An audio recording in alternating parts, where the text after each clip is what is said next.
Hey everyone, Tim Schofield here, and I just unboxed the X200 Pro from Vivo, their flagship phone. However, they also have a different model, the X200, and in this video, we're going to take a quick look what comes in the box, but then of course get some hands-on and side-by-side compare it with the X200 Pro. Now there are some similarities, including the MediaTek Dimensity 9400 chipset. The display is just about the same, but there's a big difference, and that is the camera. So we're going to actually go take some pictures, take some videos, and compare these two head-to-head. Also, if you missed the X200 Pro unboxing, I will link to that down below. But anyways, let's get started with the unboxing of the X200 from Vivo. Here's the X200 from Vivo, co-engineered with Zeiss. Setting our phone to the side for just a second. Standard booklets plus an included case. Clear, it is a little bit flexible. And finally in the box, you've got your charging brick. Nice, it's included with Vivo Flash Charge up to 90 watts via USB Type-A and your USB Type-A to Type-C cable. And on to what you came to see.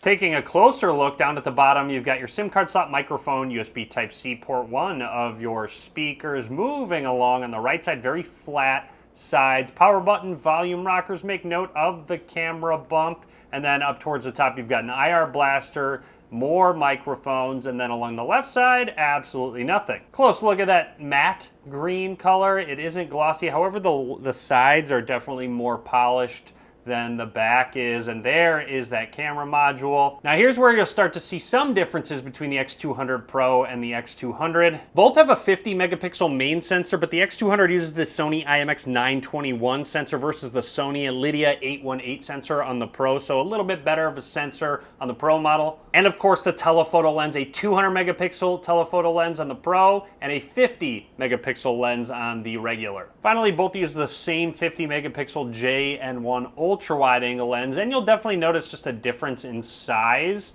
between the camera modules on the back. The bump's bigger on the Pro model. I'm going to run through the startup process, talk about anything that's noteworthy. There is an in-display fingerprint scanner. It is a little bit low on the display side. It is under display, of course, and I will say the haptics feel really good on this phone. Finishing it up, there we go, fingerprint added. Interestingly enough, for reference on the Pro, look at how much higher that fingerprint sensor actually is, so it's interesting how much lower it is. Thanks to Black Zero for sponsoring this video.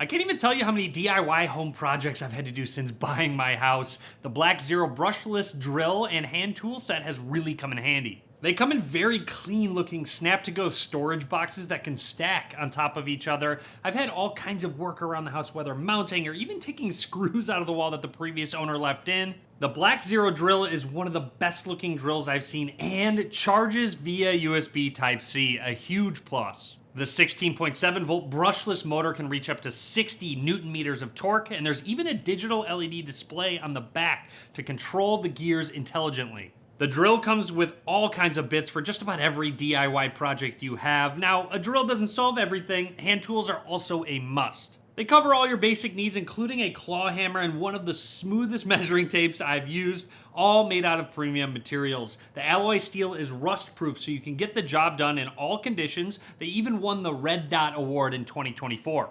Be sure to check out Black Zero. I will link to them in the description below. Close look at that slightly curved AMOLED display with a 2800 by 1260 resolution. This will also go all the way up to 120 hertz. It seems like it's enabled out of the box going into display and brightness. I'd like to point out refresh rates on Smart Switch, which I usually keep it on. You can force 120 hertz or 60 hertz, depending if you're trying to save battery. And screen resolution out of the box takes full advantage of that resolution. You can bump it down, again, if you're trying to save battery life. I also noticed there's a pre-installed screen protector. I'd recommend keeping it on.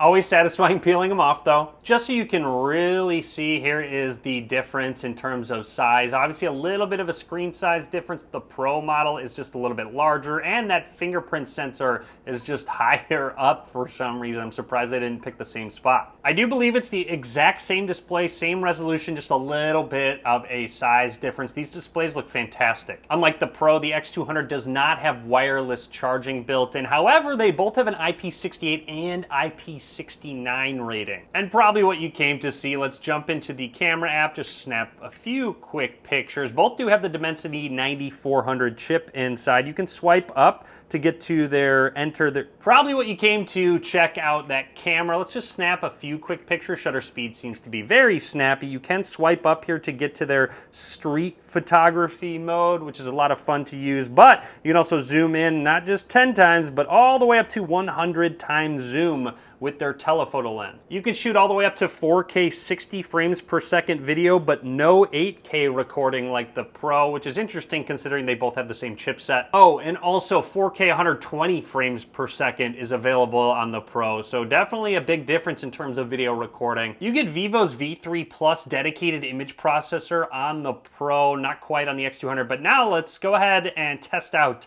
these rear camera systems side by side. Side by side, here's a look at both phones. I tested out the lenses that are different, and I noticed when I zoomed in a lot more detail and clarity in the X200 Pro with that telephoto lens. But don't get me wrong, the X200 still takes some really good pictures. I noticed that the images are a little bit more saturated coming out of the X200, but more natural on the X200 Pro. The pictures look how they do in real life on the Pro. And while the X200 Pro is better overall, the X200 is still a very capable camera, especially in good lighting conditions. But I will point out, this is where the X200 Pro really shined. The X200 really struggled with a lot of backlight in the shot. I couldn't really get it to focus on these tree branches, and you'll notice the focus, the clarity difference on the X200 Pro. It's a big difference between the two. And again, that's just because there's a lot of harsh light in the backdrop. Since the X200 Pro is a little bit bigger, it's just a little bit heavier, but also has a 6,000 milliamp hour battery versus a 5,800 milliamp hour battery on the X200. But overall,